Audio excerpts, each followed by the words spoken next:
ಗದಗದ ಲಕ್ಕುಂಡಿಯಲ್ಲಿನ ಉತ್ಖನನ ಎರಡನೇ ದಿನಕ್ಕೆ ಕಾಲಿಟ್ಟಿದೆ. ಇವತ್ತು ಪುರಾತನ ಕಾಲದ ವಸ್ತು ಪತ್ತೆಯಾಗಿದೆ. ಮತ್ತೊಂದು ಕಡೆ ಉತ್ಖನನ ಸ್ಥಳವನ್ನ ಜಿಲ್ಲಾಡಳಿತ ನಿರ್ಬಂಧಿತ ಪ್ರದೇಶ ಅಂತ ಘೋಷಿಸಿದ್ರೆ ಊರಿನ ಜನ ವಿರೋಧ ವ್ಯಕ್ತಪಡಿಸಿದ್ದಾರೆ. ಈ ಕುರಿತ ರಿಪೋರ್ಟ್ ಇದೆ, ಬನ್ನಿ ನೋಡೋಣ.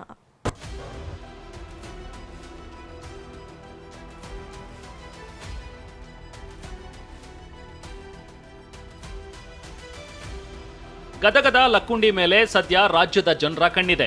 ಯಾಕೆಂದ್ರೆ ಇದೇ ಜಾಗದಲ್ಲಿ ಬರೋಬ್ಬರಿ 466 ಗ್ರಾಂ ನಿಧಿ ಸಿಕ್ಕಿತ್ತು.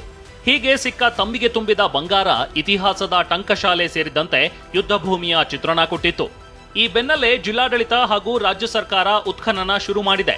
ಇಲ್ಲಿ ನಿಧಿ ಸಿಗುತ್ತಾ, ಮತ್ತೇನಾದ್ರೂ ಪುರಾತನ ವಸ್ತು ಸಿಗುತ್ತಾ, ಈ ಮಣ್ಣಿನಲ್ಲಿ ಇನ್ನೂ ಏನೇನಿರಬಹುದು, ಯಾವ ಕಾಲದ ರಾಜರಿಗೆ ಸೇರಿದ ಅವಶೇಷ ದೊರಕಬಹುದು ಅನ್ನೋ ಕುತೂಹಲದಿಂದ ನಿನ್ನೆಯಿಂದ ಶೋಧ ಕಾರ್ಯಕ್ಕಿಳಿದಿದೆ.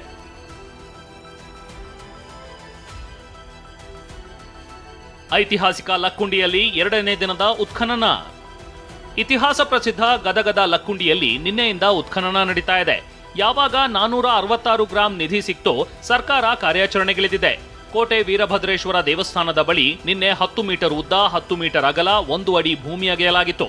ಇಂದು ಕೂಡ 30ಕ್ಕೂ ಹೆಚ್ಚು ಕಾರ್ಮಿಕರು ಉತ್ಖನನ ಕಾರ್ಯ ನಡೆಸುತ್ತಿದ್ದಾರೆ.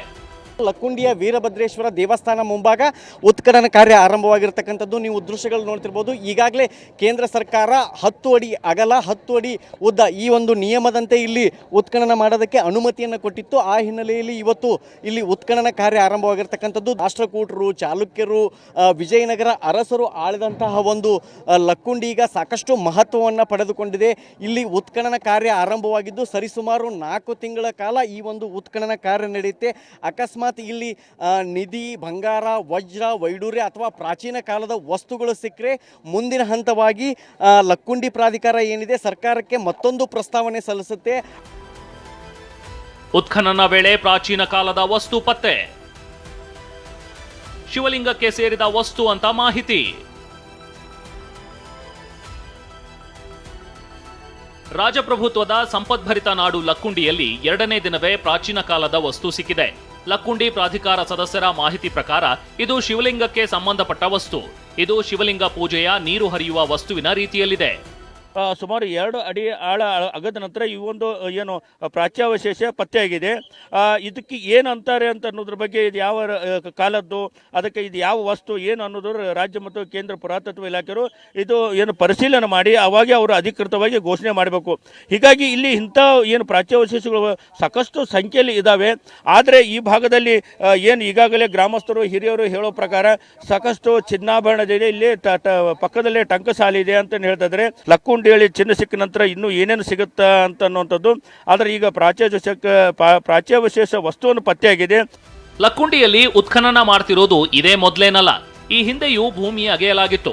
ಈ ಬಗ್ಗೆ ಟಿವಿ9 ಜೊತೆಗೆ ಮಾತನಾಡಿದ ಲಕ್ಕುಂಡಿ ಅಭಿವೃದ್ಧಿ ಪ್ರಾಧಿಕಾರದ ರಾಜ್ಯ ಸಲಹಾ ಸಮಿತಿ ಸದಸ್ಯ ಸಿದ್ದು ಪಾಟೀಲ್ ಕೆಲವು ಇಂಟ್ರೆಸ್ಟಿಂಗ್ ಮಾಹಿತಿ ಹಂಚಿಕೊಂಡಿದ್ದಾರೆ. ತಾವು ನೋಡಿರ್ಬೋದು, 1-2 ಅಡಿಗೆ ಪ್ರಾಚ್ಯಾವಶೇಷಗಳು ಈಗಾಗಲೇ ಹತ್ತಿದ್ದು. ಹೀಗೆ ನಮ್ಮ ಲಕ್ಕುಂಡಿ ಸುಮಾರು 6 ರಿಂದ 8 ಫೂಟ್ ಹುಗಿದಿದೆ. ಅದನ್ನು ಏನಾದರೂ ನಾವು ಉತ್ಖನನ ಮಾಡಿದ್ರೆ ಅನೇಕ ನಮ್ಮ ಲಕ್ಕುಂಡಿಯಲ್ಲಿ ಸಾಕಷ್ಟು ಐತಿಹಾಸಿಕ ಕುರುಹುಗಳು ಸಿಗ್ತಾವೆ ಸರ್. ಉತ್ಖನನ ಸ್ಥಳ ನಿರ್ಬಂಧಿತ ಪ್ರದೇಶವೆಂದು ಘೋಷಣೆ. ಜಿಲ್ಲಾಡಳಿತ ನಿರ್ಬಂಧಕ್ಕೆ ಗ್ರಾಮಸ್ಥರ ತೀವ್ರ ಆಕ್ರೋಶ. ಜಿಲ್ಲಾಡಳಿತ ಉತ್ಖನನ ನಡೀತಾ ಇರೋ ಕೋಟೆ ವೀರಭದ್ರೇಶ್ವರ ದೇವಸ್ಥಾನದ ಸುತ್ತ ನಿರ್ಬಂಧಿತ ಪ್ರದೇಶ ಅಂತ ಘೋಷಣೆ ಮಾಡಿದೆ. ಆದರೆ ಅಧಿಕಾರಿಗಳ ಈ ನಡೆಗೆ ಊರಿನ ಗ್ರಾಮಸ್ಥರು ವಿರೋಧ ವ್ಯಕ್ತಪಡಿಸಿದ್ದಾರೆ. ಮಾರ್ಚ್ 30ರಿಂದ ಜಾತ್ರೆ ಆರಂಭ ಆಗುತ್ತೆ, ನಿರ್ಬಂಧ ಹಿಂಪಡೆಯದಿದ್ರೆ ಉಗ್ರ ಹೋರಾಟ ಮಾಡ್ತೀವಿ ಅಂತಿದ್ದಾರೆ. ಈಗ ಇದರಿಂದ ನಿಮ್ಮ ಜಾತ್ರೆಗೆ ಏನೆಲ್ಲ ಸಮಸ್ಯೆ ಆಗುತ್ತೆ, ಭಕ್ತರಲ್ಲಿ ಯಾವೆಲ್ಲ ಗೊಂದಲ ಆಗುತ್ತೆ? ಇಲ್ಲಿ ನಿಷೇಧ ಮಾಡಿದ್ರೆ ಭಕ್ತರು ಎಲ್ಲಿ ಹೋಗ್ಬೇಕು ಅಂತ ನಮ್ಮ ಅಭಿಪ್ರಾಯ. ಅದಕ್ಕೆ ದಯವಿಟ್ಟು ಈ ನಿಷೇಧ ಕಾರ್ಯವನ್ನು ದಯವಿಟ್ಟು ಬಂದ್ ಮಾಡಬೇಕು, ನಮಗೆಲ್ಲರಿಗೂ ಅನುಕೂಲ ಮಾಡಿಕೊಡ್ಲಿ ಅಂತ ತಿಳ್ಕೊಂಡು ಅವ್ರಿಗೆ ಹೇಳ್ಕೊಳ್ತಾ ಇದ್ದೀವಿ. ಇದು ಒಟ್ಟಾರೆಯಾಗಿ ನಿಮ್ಮ ಜಾತ್ರೆ ಸಂಭ್ರಮ ಏನಿದೆ, ಈ ಒಂದು ಸಡಗರ ಸಂಭ್ರಮದಿಂದ ಆಗ್ತಿತ್ತು, ಅದಕ್ಕೆಲ್ಲ ಈಗ ಕೊಕ್ಕೆ ಬಿದ್ದಂಗೆ ಆಗುತ್ತೆ. ಒಂದು ವೇಳೆ ನಿಷೇಧ ಹಿಂತೆಗಿಲಿಲ್ಲ ಅಂದ್ರೆ ನಿಮ್ಮ ನಿರ್ಧಾರ ಏನಿರುತ್ತೆ? ನಾವೆಲ್ಲ ಭಕ್ತರು ಕೂಡ್ಕೊಂಡು ಮುಂದೆ ಒಂದು ಸ್ಟ್ರೈಕ್ ಮಾಡುವಂತ ಇದನ್ನ ಮಾಡ್ತೀವಿ. ಈ ನಡುವೆ ಲಕ್ಕುಂಡಿ ಗತವೈಭವ ಸಾರಲು HK ಪಾಟೀಲ್ ಪ್ಲಾನ್ ಮಾಡಿಕೊಂಡಿದ್ದಾರಂತೆ. ಏನು ಲಕ್ಕುಂಡಿ ಮೂಲ ಗತ ವೈಭವ ಮತ್ತೆ ಮರುಕಳಿಸುವ ನಿಟ್ಟಿನಲ್ಲಿ ರಾಜ್ಯ ಸರ್ಕಾರ ಈಗಾಗಲೇ ಕೋಟ್ಯಾಂತರ ರೂಪಾಯಿ ಅನುದಾನ ಬಿಡುಗಡೆ ಮಾಡಿದೆಯೋ ಆ ನಿಟ್ಟಿನಲ್ಲಿ ಸಾಕಷ್ಟು ಪುರಾತನ ದೇವಾಲಯಗಳು ಬಾವಿಗಳು ಸಂಪೂರ್ಣ ಅಭಿವೃದ್ಧಿ ಮಾಡಿ ಮೂಲ ಸ್ವರೂಪವನ್ನು ನೀಡುವ ಮೂಲಕ ಇಲ್ಲಿ ಬಂದಂಥ ಪ್ರವಾಸಿಗರಿಗೆ ಏನು ಕಣ್ಮನ ಸೆಳೆಯುವಂಥ ನಿಟ್ಟಿನಲ್ಲಿ ಅಭಿವೃದ್ಧಿ ಮಾಡುವ ಪ್ಲಾನನ್ನು ಹೊಂದಿದ್ದೀವಿ. ಆ ನಿಟ್ಟಿನಲ್ಲಿ ಸರ್ಕಾರ ಕೂಡ ಸಾಕಷ್ಟು ಅನುದಾನ ಬಿಡುಗಡೆ ಮಾಡಿದೆ ಅನ್ನುವ ಮಾತು ಅವರು ಹೇಳಿದ್ದಾರೆ. ಕ್ಯಾಮರಾಮನ್ ಶಂಭು ಜೊತೆ ಸಂಜು ಪಾಂಡ್ರೆ, TV9 ಗದಗ್. ಇನ್ನು ಐತಿಹಾಸಿಕ ಲಕ್ಕುಂಡಿ ಗ್ರಾಮ ಸ್ಥಳಾಂತರಕ್ಕೆ ಒತ್ತಾಯ ಹೆಚ್ಚಾಗ್ತಾ ಇದೆ. ರಾಜ್ಯ ಕೇಂದ್ರ ಸರ್ಕಾರಕ್ಕೆ ಲಕ್ಕುಂಡಿ ಗ್ರಾಮಸ್ಥರೇ ಒತ್ತಾಯ ಮಾಡ್ತಾ ಇದ್ದಾರೆ. ಲಕ್ಕುಂಡಿ ಅಭಿವೃದ್ಧಿ ಪ್ರಾಧಿಕಾರ ಸದಸ್ಯ ಸಿದ್ದು ಪಾಟೀಲ್ ಈ ಬಗ್ಗೆ ಹೇಳಿಕೆ ಕೊಟ್ಟಿದ್ದಾರೆ. ಸಚಿವರು, ಶಾಸಕರು, ಗ್ರಾಮಸ್ಥರ ಸಭೆ ಕರೆಯಬೇಕು. ಸಚಿವ HK ಪಾಟೀಲ್, ಶಾಸಕ CC ಪಾಟೀಲ್ ಸಭೆ ಮಾಡಬೇಕು ಅಂತ ಹೇಳಿದ್ದಾರೆ. ನಮ್ಮ ಪ್ರತಿನಿಧಿ ಅವ್ರ ಜೊತೆ ಮಾತನಾಡಿದ್ದಾರೆ. ಏನ್ ಹೇಳಿದ್ರು ಸಿದ್ದು ಪಾಟೀಲ್, ಬನ್ನಿ ನೋಡೋಣ. ಲಕ್ಕುಂಡಿ ಗ್ರಾಮದಲ್ಲಿ ಚಿನ್ನ ಪತ್ತೆಯಾದ ಬೆನ್ನಲ್ಲೇ ಈಗ ಸರ್ಕಾರ ಉತ್ಖನನ ಆರಂಭ ಮಾಡಿದೆ. ಈ ಹಿನ್ನೆಲೆಯಲ್ಲಿ ಇಡೀ ಗ್ರಾಮದಲ್ಲಿ ಕೂಡ ಈಗ ಆತಂಕ ಹೆಚ್ಚಾಗಿದೆ ಅಂತ ಹೇಳ್ಬೋದು. ಈ ನಿಟ್ಟಿನಲ್ಲಿ ಮಾತನಾಡೋಕ್ಕೆ ನಮ್ಮ ಜೊತೆ ಲಕ್ಕುಂಡಿ ಅಭಿವೃದ್ಧಿ ಪ್ರಾಧಿಕಾರದ ಸದಸ್ಯರು ಅವರನ್ನು ಕೇಳ. ನಮ್ಮ ಊರಿನ ಜನರ ಅನೇಕ ದಿನಗಳಿಂದ ಕೂಗಿದೆ. ಈಗ ನಮ್ಮ ಮನೆ ಕಟ್ಕೋಬೇಕಂದ್ರೆ ಅವರಿಗೆ ಪರ್ಮಿಷನ್ ತೊಂದರೆ ಆಗಿರ್ಬೋದು, ಹಾಗೂ ASI ಡಿಪಾರ್ಟ್ಮೆಂಟಿನ ತೊಂದರೆ ಆಗಿರ್ಬೋದು, ಸಾಕಷ್ಟು ತೊಂದರೆಗಳಿವೆ. ಹಾಗಾಗಿ ಎಲ್ಲ ಗ್ರಾಮಸ್ಥರು ಕೂಡ ಒಂದೆಡೆ ಎಲ್ಲರಿಗೂ ಸ್ಥಳಾಂತರ ಆಗೋಕ್ಕೆ ಅವಕಾಶ ಮಾಡಿಕೊಡ್ರಿ, ಸೂಕ್ತ ಪರಿಹಾರ ಕೊಡ್ರಿ, ಜಾಗ ಕೊಡ್ರಿ, ನಾವು ಊರು ಬಿಡ್ತೀವಿ, ನಮ್ಮ ಲಕ್ಕುಂಡಿ ವೈಭವವನ್ನು ಮತ್ತೆ ಮರುಕಳಿಸ್ಲಿ ಅಂತೇಳಿ ಎಲ್ಲ ಗ್ರಾಮಸ್ಥರು ಅನೇಕ ಹಿರಿಯರು ಬಂದು ನನ್ನಲ್ಲಿ ಕೇಳ್ಕೊತಾ ಇದ್ದಾರೆ.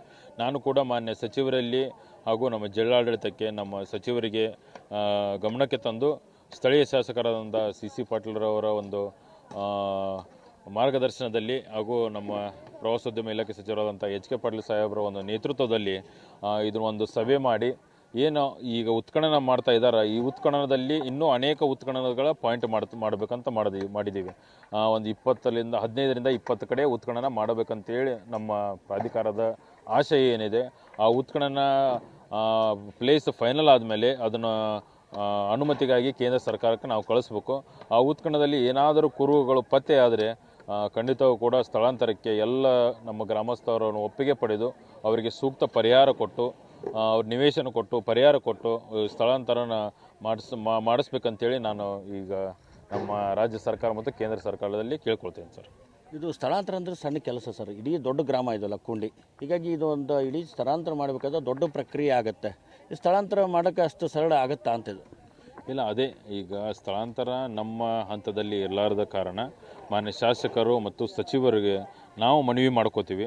ಅವರೆಲ್ಲ ಒಂದು ದೊಡ್ಡ ಸಭೆಗಳನ್ನು ಮಾಡಿ ರಾಜ್ಯ ಸರ್ಕಾರದ ಉನ್ನತ ಅಧಿಕಾರಿಗಳೊಂದಿಗೆ ಹಾಗೂ ಕೇಂದ್ರ ಸರ್ಕಾರದ ಉನ್ನತ ಅಧಿಕಾರಿಗಳೊಂದಿಗೆ ಅವರು ಸಭೆ ಮಾಡಿ ನಮ್ಮೂರಿನ ಜನರ ಇಷ್ಟು ಸಹಕಾರಕ್ಕೆ ಅವರು ಕೂಡ ಸ್ಪಂದಿಸ್ತಾರೆ ಅನ್ನೋದು ನನಗೆ ಸಾಕಷ್ಟು ಭರವಸೆ ಇದೆ ಸರ್. ಅಂದರೆ ಈಗ ಒಟ್ಟಾರೆಯಾಗಿ ಲಕ್ಕುಂಡಿ ಗ್ರಾಮ ಸಂಪೂರ್ಣ ಸ್ಥಳಾಂತರ ಆಗಬೇಕು.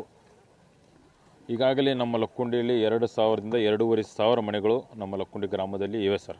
ಹೀಗಾಗಿ ಎಲ್ಲ 101 ಗುಡಿ 101 ಬಾವಿ ಒಂದೇ ಪ್ರದೇಶದಲ್ಲಿ ಇತ್ತು ಅನ್ನೋದಕ್ಕೆ ಯಾವುದೇ ಇವು ಇಲ್ಲ. ಅಲ್ಲಲ್ಲಿ ಒಂದೊಂದು ಓಣಿಯಾಗ 4 ಗುಡಿ ದೇವಸ್ಥಾನ ಇದೆ, ಒಂದೊಂದು ಓಣಿಯಲ್ಲಿ 7-8 ದೇವಸ್ಥಾನ ಒಂದೇ ಓಣಿಯಲ್ಲಿದೆ. ಹಾಗಾಗಿ ಎಲ್ಲ ಗ್ರಾಮಸ್ಥರ ಮನವೊಲಿಸಿ ಅವರಿಗೆ ಸೂಕ್ತ ಪರಿಹಾರ ಮತ್ತು ನಿವೇಶನ ಕೊಟ್ಟಲ್ಲಿ ನಮ್ಮ ಗ್ರಾಮಸ್ಥರು ನಮ್ಮ ಲಕ್ಕುಂಡಿಯ ಅಭಿವೃದ್ಧಿಯ ಬಗ್ಗೆ ಸಾಕಷ್ಟು ಅವರು ಕೂಡ ಬೆಂಬಲ ವ್ಯಕ್ತಪಡಿಸ್ತಾರೆ ಅನ್ನೋದು ಯಾವುದೇ ಸಂಶಯವಿಲ್ಲ. ಲಕ್ಕುಂಡಿ ಅಭಿವೃದ್ಧಿಗೆ ಇಡೀ ಗ್ರಾಮದ ಜನರು ಕೂಡ ಏನು ಸಪೋರ್ಟ್ ಇದ್ದಾರೆ. ಜೊತೆಗೆ ಸಾಕಷ್ಟು ಇಲ್ಲಿನ ಮನೆ ನಿರ್ಮಾಣಕ್ಕೂ ಕೂಡ ತೊಂದರೆ ಆಗ್ತಿದೆ. ಹೀಗಾಗಿ ಲಕ್ಕುಂಡಿ ಅಭಿವೃದ್ಧಿ ಆಗಬೇಕಾದ್ರೆ ಇಡೀ ಗ್ರಾಮ ಸ್ಥಳಾಂತರ ಆಗಬೇಕು. ಈ ನಿಟ್ಟಿನಲ್ಲಿ ಕೇಂದ್ರ ಮತ್ತು ರಾಜ್ಯ ಸರ್ಕಾರದ ಏನು ಪ್ರತಿನಿಧಿಗಳು ಗಂಭೀರವಾಗಿ ಪರಿಶೀಲನೆ ಮಾಡಬೇಕು, ಗ್ರಾಮದಲ್ಲಿ ಸಭೆ ಮಾಡಬೇಕು. ಸಭೆ ಮಾಡಿ ಒಟ್ಟಾರೆ ಗ್ರಾಮ ಸ್ಥಳಾಂತರ ಮಾಡಿ ಈ ಒಂದು ಅಭಿವೃದ್ಧಿ ಮಾಡಬೇಕನ್ನೋ ಒತ್ತಾಯ ಈಗ ಗ್ರಾಮದಲ್ಲಿ ಕೇಳಿಬರ್ತಾ ಇದೆ. ಕ್ಯಾಮ್ರಾಮನ್ ಶಂಭು ಜೊತೆ ಸಂಜೀವ್ ಪಾಂಡ್ರೆ, TV9 ಗದಗ್.